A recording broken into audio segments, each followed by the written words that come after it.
Ya,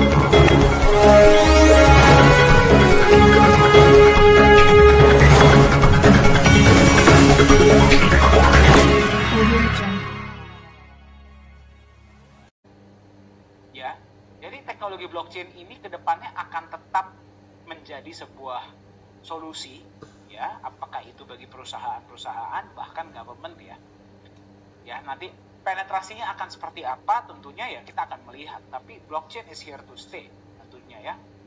Kemudian volatilitas, ya tentu ini sesuatu yang kita harus perhatikan karena kita juga bukan cuma berbicara tentang cryptocurrency tapi juga crypto aset. Ya, dan juga tadi regulasi. Nah, kalau misalkan kita berbicara tentang adopsi dan regulasi, ini ada sesuatu yang menarik, Pak. Ya. Negara-negara dunia sekarang sedang mulai meninggalkan dedolarisasi. Ya. Mereka mulai menurunkan keterikatan mereka terhadap US dollar. Dan ketika itu terjadi, biasanya solusinya adalah mereka akan mencari alternatif. Dan sampai alternatif itu ada, ya tentunya mereka akan amankan dana mereka di salah satunya adalah tentunya emas. Nah, dan apakah kita bisa, apalagi sekarang kan nih rencananya tahun ini kita akan listing di market, Pak. Apakah itu bisa menjadi sebuah peluang juga, pintu masuk bagi Nagaya ini mulai diterima bukan cuma secara B2B tapi juga mungkin B2G dijadikan. Mungkin kita bisa berbicara tentang, sekali lagi kita sedang berspekulasi ya Bapak Ibu ya. Saya dan Pak Yones kita sedang berspekulasi, bukannya kita membuat sebuah janji ya.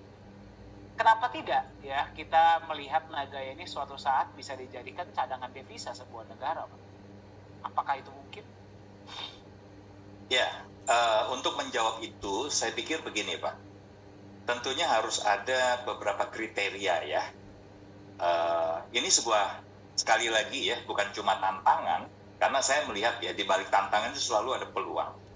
Ya, bahkan semakin keras tantangan itu, maka itu akan menjadi sebuah jalan terbuka ya yang sangat berpotensi besar ya ketika tantangan itu harus dialami.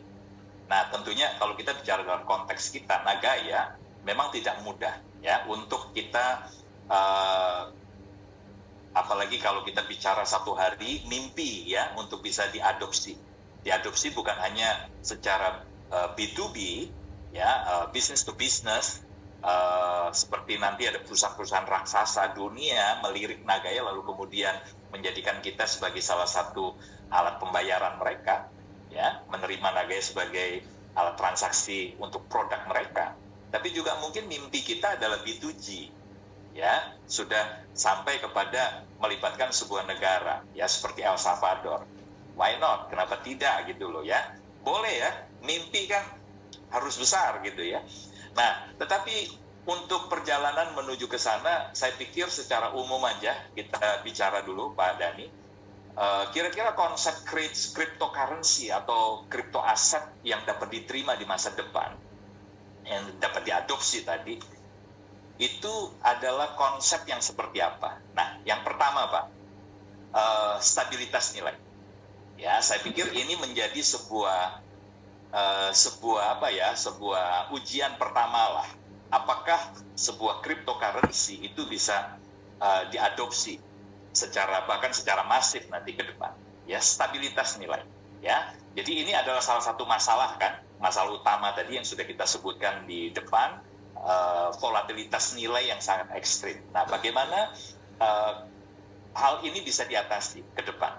Ya, tentunya salah satunya kalau kita bermimpi Nagaya bisa diadopsi secara masif, harus dipastikan Nagaya juga menciptakan nilainya secara relatif lebih stabil. Ya, jadi itu yang pertama Pak, stabilitas nilai. Yang kedua Pak, regulasi harus jelas. Ya, dan saya pikir sudah mulai ada kesadaran yang jauh lebih besar ya hari-hari ini dibandingkan dengan awal-awal kemunculannya. Ya, bukan hanya kalau kita bicara institusi-institusi pemerintah, institusi-institusi keuangan yang mulai mempertimbangkan untuk mengatur secara lebih jelas dan lebih baik ya dengan regulasi yang lebih ketat gitu ya. Tapi saya pikir bahkan kalau kita bicara dalam konteks pemerintah, ya, negara. Ada upaya untuk benar-benar mereka merumuskan, ya, untuk lebih jelas. Jadi regulasi yang jelas dan jangkauannya bahkan sudah internasional, Pak. Bukan hanya katakan saja ada kesadaran dari pemerintah Indonesia membuat regulasi itu, tapi terpisah dengan isu-isu dari negara-negara lain. Enggak. Jadi sudah mulai ada kesadaran bersama itu untuk membuat sebuah regulasi secara bersama, skala internasional. Ya, nah ini tentu akan dapat membantu mengatasi masalah-masalah hukum ke depan, Pak, yang mungkin saja terjadi. Ya, masalah hukum dan keamanan tentunya. Ya, karena kita tahu bahwa salah satu ganjalan, Pak, ganjalan dari perkembangan cryptocurrency ke depan, karena kita tahu ya, cryptocurrency ini bisa dijadikan salah satu pilihan transaksi secara ilegal. Transaksi ilegal itu narkoba, ya, belum lagi isu terorisme dan sebagainya. Nah, tentu ini menyangkut nanti masalah hukum dan keamanan, ya, ke depannya. Ya, dan hal ini tentunya juga bisa dicapai stabilitas nilai ini lewat yang tadi, Pak, perkembangan atau pertumbuhan teknologi blockchain sendiri yang semakin canggih dan sistem pengaturan nilai yang nantinya kita harapkan akan jauh lebih efektif, ya. Oke, kemudian yang kedua, Pak. Ya, jadi yang pertama tadi stabilitas nilai, yang kedua adalah regulasi yang jelas. Oh, sorry, saya tadi sudah masuk ke poin ini, ya. Poin regulasi. Poin yang ketiga, ya. Poin yang ketiga adalah infrastruktur yang handal. Ya, jadi sistem cryptocurrency itu memerlukan infrastruktur yang dapat diandalkan ke depan untuk mendukung transaksi yang aman dan efektif tentunya. Ya, jadi perusahaan atau developer itu juga harus terus bekerja membangun infrastruktur yang kuat dan andal, ya, untuk mendukung pertumbuhan dan juga adopsi dari cryptocurrency. Ya, jadi infrastruktur yang handal ini mutlak, Pak, dan ini tadi berkaitan lagi sekali lagi dengan yang namanya teknologi tadi. Ya, lalu ada juga tentang pertumbuhan ekonomi yang berkelanjutan, Pak. Ya, jadi akhirnya cryptocurrency ini dapat diterima di masa depan jika itu dapat membantu mendorong pertumbuhan, ya, ekonomi yang berkelanjutan. Nah, oleh karena itu tentunya sebagai developer, pengembang, ya, harus bekerja menciptakan aplikasi termasuk platform ke depan yang inovatif, ya, untuk meningkatkan nilai dan manfaat cryptocurrency tersebut. Ya, bukan saja bagi masyarakat, tapi juga tentunya berkontribusi untuk pertumbuhan ekonomi secara global. Ya, nah, jadi tentunya kalau kita bicara kembali lagi-lagi, kalau kita bicara dalam konteks Nagaya, ya, sepertinya 4 hal ini sudah dipersiapkan, Pak.